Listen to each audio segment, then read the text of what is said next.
मैंने महापैक लिया। महापैक में लाइव पेड क्लासेस ली, लाइव क्लासेस जो थी वो सब दी। मैंने अड्डा के मॉक में इसे देखा है कि क्वेश्चंस कभी रिपीट नहीं होते। ऑफ कोर्स पेरेंट्स का रिएक्शन बहुत अच्छा होता है क्योंकि उनका बच्चा अब नौकरी करने वाला है, पैसे कमाएगा, वो अब अपने पैर पे खड़ा हो गया, वो अब अपनी तरफ से थोड़ा फ्री हो सकते हैं। कौन सा क्वेश्चन उठा के देते हैं, कुछ अपन मेहनत पूरी करते हैं, अपने को पता है क्या कहाँ से आना है।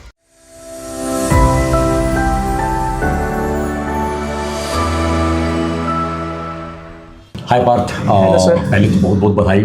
Thank you sir. आप फाइनली सेलेक्ट हुए। आपके कौन सा अटेम्प्ट रहा है पार्थ? मेरा ये फर्स्ट अटेम्प्ट रहा है। ओके फर्स्ट अटेम्प्ट में ही मैंने क्लियर किया। ओके मैंने लेट जुलाई में ही चालू किया अपनी तैयारी, क्योंकि ऐसे था कि पोस्ट ग्रेजुएशन चल रही है तो साथ ही साथ कुछ करे, ताकि अगर ग्रेजुएशन तक कुछ अगर इसमें निकल जाते हैं तो फिर जॉब लग जाएगी।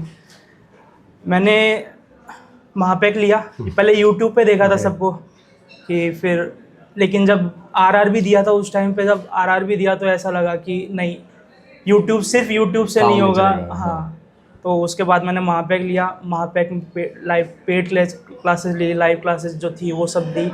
वहाँ पे जो मॉक टेस्ट होते थे वो उन्होंने बहुत हेल्प करी है, उसमें उससे स्कोर इंक्रीज़ हुआ और धीरे धीरे कॉन्फिडेंस बिल्ड हुआ। अच्छा, आपने मॉक टेस्ट का नाम लिया पार्थ, तो आप लगे हाथ ये भी बता दो, अड्डा के जो मॉक है वो आप उनको अगर रेटिंग करोगे आउट ऑफ 10 तो क्या रेटिंग होगी? सर मैं 11 ही रेट करूँगा। अच्छा, क्योंकि 11?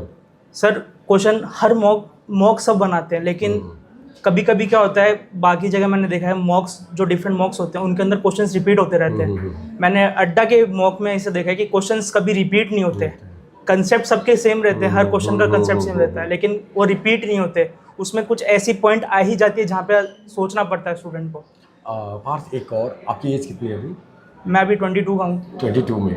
नवंबर में मैं मम्मी पापा का क्या रिएक्शन रहा था जब आप सेलेक्ट हुए? मम्मी पापा का रिएक्शन, ऑफ कोर्स पेरेंट्स का रिएक्शन बहुत अच्छा होता है क्योंकि उनका बच्चा अब नौकरी करने वाला है, पैसे कमाएगा, वो अब अपने पैर पे खड़ा हो गया, वो अब अपनी तरफ से थोड़ा फ्री हो सकते हैं। फादर करते क्या आपके? फादर मेरे बिजनेस में हैं। उनका न्यूट्रिशन के अंदर चलता है। हर्बल लाइफ पे? हाँ, उसमें है। हाँ जी। अच्छा, पार्थ, आपका बैकग्राउंड क्या रहा था? मतलब आपने कॉमर्स से हो, आप साइंस से हो, या आपको सडन कैसे सूझ गया कि नहीं यार एक बार बैंक का ट्राई करते हैं, बैंक में जाते हैं, ऐसा कुछ? आपका बैकग्राउंड क्या, पहले ये बताइए। सर 11th में मैंने कॉमर्स मैथ्स ली थी। तो 12th तक पूरा अपने कॉमर्स मैथ्स था। मेरा ये माइंडसेट था उस टाइम पे कि अपने को सीए करना है। पहले ये सोच रखा था, लेकिन जैसे ही 12th ख़त्म की कोविड आ गया। तो फिर सीए और सब कुछ ऑनलाइन होने लग गया। तो मेरा ऐसे था कि जब 12th में ऑफलाइन पढ़े तो हमारे साथ ऐसा होता था कि जब तक टीचर के साथ बैठ के टीचर को ऐसे बार बार पूछ के जब तक करते नहीं तब तक कुछ समझ में आता नहीं था। exactly. और अचानक से ऑनलाइन पे शिफ्ट होना थोड़ा हार्ड था मेरे लिए। तो सीए मैंने 2 बार ट्राई किया लेकिन हुआ नहीं, क्योंकि ऑनलाइन अपने जजा नहीं। लेकिन फिर बाद में बीकॉम पूरी करी। उसके बाद में ये था, पापा ने बोला नौकरी चाहिए जल्दी, बैंक में लग जाओ, क्योंकि 1 साल की जी तोड़ मेहनत, उसमें नौकरी पक्की हो जाती है। पार्थ, आपका सबसे बेस्ट सब्जेक्ट कौन सा रहा? मतलब जिसमें आपको लगा था कि हाँ हम अच्छे से मार्क्स गेन कर पाएंगे, इसमें स्कोर कर लेंगे, और इसमें थोड़ा डाइसी सा लग रहा है या इसमें थोड़ा सा रिस्क लग रहा है मेरे को इस सब्जेक्ट के लिए? सर प्रीलिम्स मेंस दोनों को मिला के। प्रीलिम्स के अंदर तो ऐसा था सर, मैथ्स के अंदर बढ़िया थोड़ा आ जाता नंबर, और ऐसा लगता था। रीजनिंग में थोड़ा ऐसा था कि हाँ इधर 1-2, क्योंकि उसमें क्या है, आपको घुमाते हैं, अलग अलग स्टेटमेंट्स देकर घुमा देते हैं।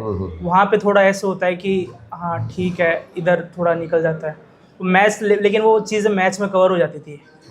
ऐसा था। और डाइसी में ऐसा था सर, मेंस के अंदर मैं बता दूं, मेंस के अंदर डाइसी हमेशा जी ही रहता है कि कैसा आ जाए, क्योंकि कोई भरोसा नहीं रहता कौन सा क्वेश्चन उठा के देते हैं। कुछ अपन मेहनत पूरी करते हैं, अपने को पता है क्या कहाँ से आना है, लेकिन जब वो एग्ज़ाम के टाइम पे वो चीज़ याद आनी बहुत ज़रूरी होती है।